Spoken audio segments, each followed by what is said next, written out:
তারপরে আস্তে আস্তে নামানো। এইটাও আপনি 10 বার রিপিট করবেন। নার্ভের যে সিমটম সেটাতে একটু ঝিঁঝি ভাব থাকে, তো সেটার জন্য নার্ভ গ্লাইড কিছু করতে হয়। 1 2 3 নিঃশ্বাস স্বাভাবিক, 5 6 7 8।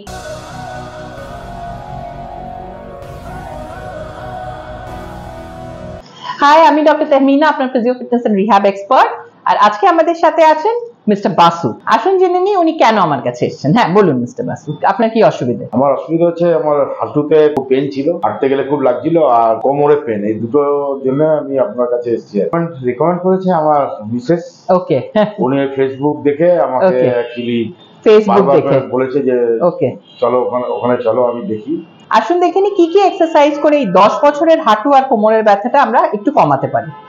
চলো ওকে, ফার্স্ট এক্সারসাইজটা যেটা আপনাকে করতে হবে, হাঁটু ভাঁজ করে আপনি একটু উল্টো দিকের কাঁধে নিয়ে যাচ্ছেন। দুটো হাত দিয়ে ধরে নিন, ধরে মাথাটা রিল্যাক্স থাকবে বেডের ওপরে, অপোজিট কাঁধের দিকে টানছেন। একটা স্ট্রেচ ফিল হবে আপনার কোমরের দিকে, একটা স্ট্রেচ।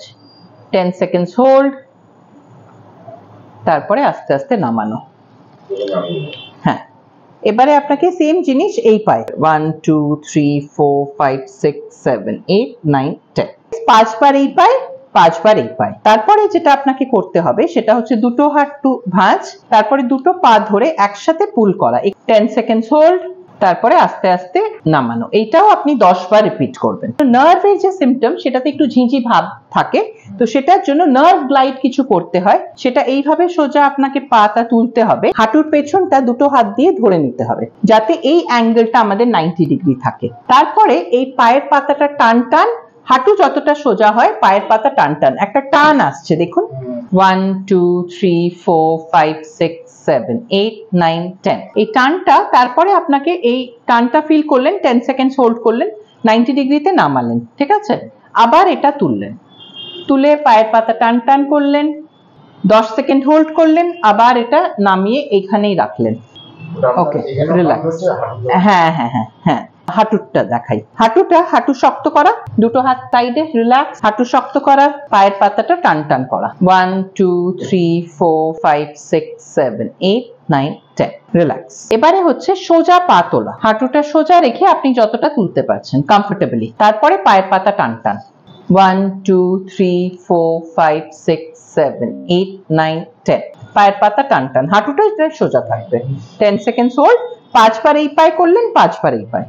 আচ্ছা, এবারে হচ্ছে হাঁটু ভাঁজ, দুটো হাঁটু ভাঁজ, ঘোরানো, হাত দুটো ছড়িয়ে রাখতে হবে। এই যখন পাটা আমরা এদিকে ঘোরাচ্ছি আপনাকে উল্টো দিকে তাকাতে হবে, ওদিকটা তাকান। এই 10 সেকেন্ডস হোল্ড, তারপরে আবার ওদিকটা। এই হ্যাঁ, 5 বার এদিকে করলেন, 5 বার ওদিকে করলেন। পেটটা যদি উইক থাকে আপনার ব্যাকে সবসময় একটা প্রেসার থাকবে। তো আসুন দেখি যে কি আমরা কোর এক্সারসাইজ করতে পারি এটার সাথে। দুটো হাত একটু হালকা তুলে রাখতে হবে, মাথাটা হালকা তুলে পা দুটো দেখার চেষ্টা করুন। আপনি চাইলে হালকা পা তুলতে পারেন, দুটো পা একসাথে উপরে, দেখুন তো পাচ্ছেন? রাইট।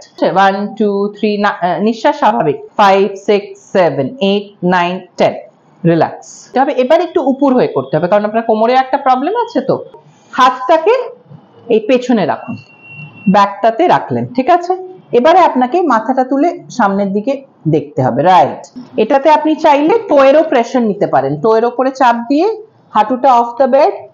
হ্যাঁ, হাঁটুটা অফ দ্য বেড গেল, হাতটা এরকম পেছনে থাকলো, তারপরে আপনি একটু মাথাটা তুলে সামনের দিকে তাকাবার চেষ্টা করছেন। 10 seconds hold, 1 2 3 4 5 6 7 8 9 10, no breadth holding, তাহলে কিন্তু আপনার প্রেশারটা হঠাৎ করে হাই হয়ে যাবে যদি আপনি ব্রেথ হোল্ড করেন। এটা এইভাবে আপনাকে 10 বার করতে হবে, ঠিক আছে? আচ্ছা, এবারে আপনাকে যেটা করতে হবে, হাত দুটো পাশে, এবারে একটা করে পা তোলা সোজা। হ্যাঁ, রাইট, বাস, খুব বেশি না, বডি ঘুরবে না, বডি সোজা থাকবে, হালকা, হাঁটু সোজা, রাইট। 1 2 3 4 5 6 7 8 9 10, 1 2 3 4 5 6 7 8 9 10। আচ্ছা, আর লাস্ট এক্সারসাইজটা যেটা আপনাকে করতে হবে, যেটা হাঁটুর জন্য, হাঁটুটা ভাঁজ করে এই পাটা দিয়ে এটাকে একটু পুশ করার চেষ্টা করুন। এই 1 2 3 4, এখানেও একটা চাপ পড়ছে আর সামনে একটা টান আসতে পারে। 2 3 4 5 6 7 8 9 10 রিল্যাক্স। এবারে এই পাটা এটা দিয়ে পুশ করছেন, এটার কাজটা হচ্ছে পুশ করা। 1 2 3 বডিটা বেডে লেগে থাকবে, রিল্যাক্স। হ্যাঁ, 4 5 6 7 8 9 10 কোনো অসুবিধা? আপনারা দেখলেন কিভাবে এই কমন একটা প্রবলেম যেরকম লিস্থেসিস, স্পাইনাল লিস্থেসিস, যেটাতে একটা হাড় একটু আগের দিকে এগিয়ে আসে, এটা একটা কমন প্রবলেম। তো সেই কন্ডিশনে আমরা কি কি এক্সারসাইজ করে আমরা এটাকে রিলিজ করতে পারি এগুলো আপনারা দেখলেন। আপনাদেরও যদি এরকম কমন প্রবলেম থাকে লিস্থেসিসে, শুধু এটাই মনে রাখতে হবে যে উপর হয়ে শুয়ে লিমিটেড এক্সারসাইজ আমরা করতে পারি, ব্যাক আর্চিং খুব বেশি, যেমন ভুজঙ্গ আসন, এগুলো একটু অ্যাভয়েড করা হয়, যেটা আপনারা এখন দেখলেন। সেটাই যদি আপনারা রেগুলারলি করেন তাহলে কিন্তু ইজিলি স্পন্ডাইলোলিস্থেসিস বা স্পন্ডাইলোলাইসিস এগুলো আপনারা ইজিলি রিকভার করতে পারেন। তার সাথে সাথে ব্যাকের যে স্টিফনেসটা আসে সেটাও কিন্তু অনেকটাই কম থাকবে।